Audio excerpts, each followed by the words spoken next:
Agora, nesse vídeo número 4 sobre as nossas estratégias para lidar com preço, eu quero falar do momento específico, aquele momento em que você vai fazer a barganha de preços. Primeiro, a gente precisa entender que o timing, ou seja, o momento de fazer a barganha de preço, vai depender de uma série de fatores. Depende do processo, como é que foi a condução desse processo, depende se as duas partes estão propensas, está no momento adequado, se o outro lado já entendeu todas as outras partes e se o outro lado está propenso a fazer a negociação propriamente dita. A gente não pode esquecer, gente, o seguinte, aquele ditado popular que quem paga mal paga duas vezes. Então é muito cuidado neste momento em que a gente vai fazer a barganha de preços.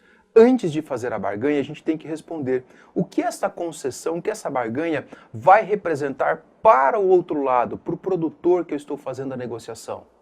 E para o lado da minha empresa, para o meu lado, o que isso representa. E não só olhando ali o momento dos negócios, mas lembrando dos negócios futuros. O que essa concessão pode significar na outra safra, no outro momento em que nós vamos fazer a negociação. Então, muito cuidado. A concessão, ela existe, ela faz parte da negociação. Cabe você analisar as estratégias e o momento correto para fazê-la. Para isso, eu sugiro que você faça algumas perguntas para você mesmo. Quais as moedas de troca que eu tenho ao invés de fazer a concessão em financeiro propriamente dita? Que barganhas eu posso fazer?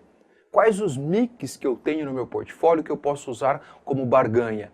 O que essa concessão vai causar na negociação? Oportunidades, alternativas, formas de fechar o acordo? Como você vai defender isso para outra parte?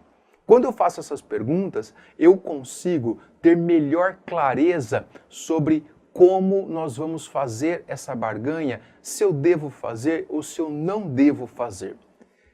E se eu vou partir para a barganha, se eu vou fazer uma concessão de barganha, o que eu devo levar em consideração? Primeiro, eu preciso estabelecer quantas vezes eu vou fazer essa barganha. Esse cliente pede que eu atue de uma forma mais direta, uma única vez, uma única barganha, ou eu tenho aquelas três opções que eu expliquei para vocês? A primeira questão é que eu preciso saber o número de barganhas que eu tenho que fazer. Segundo ponto, eu preciso saber quais os momentos específicos eu vou fazer a barganha. Se não foi construído o valor, se não foram reforçadas as vantagens e benefícios do produto, não é o momento de fazer a concessão, por exemplo. Então eu tenho que saber qual é o momento específico que eu vou trabalhar, que eu vou fazer essa concessão, fazer e passar por esses degraus.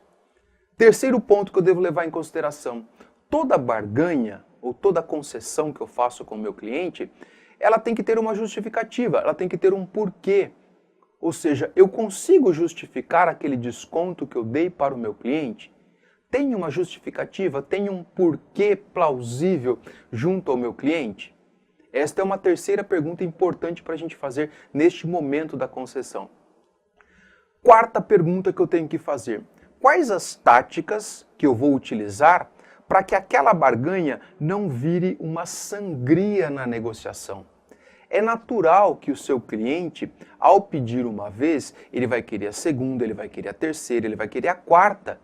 Então você precisa fazer o quê? Você precisa saber e falar qual tática eu vou utilizar para que aquilo não vire uma sangria e não tenha um efeito dominó sobre a minha negociação, que de uma barganha vai para outra, e daqui a pouco você chega no teu limite da negociação. E, falando em limite, a minha quinta dica para você é o seguinte, como você vai comunicar o limite da tua negociação? Como é que você vai falar para o cliente, até aqui eu posso, mas eu não tenho condições? Eu vou falar de uma forma direta, eu vou recorrer ao sistema da empresa, eu vou falar que isso está fora de acordo com a política comercial, mas aí ele pode rebater com a questão do mercado.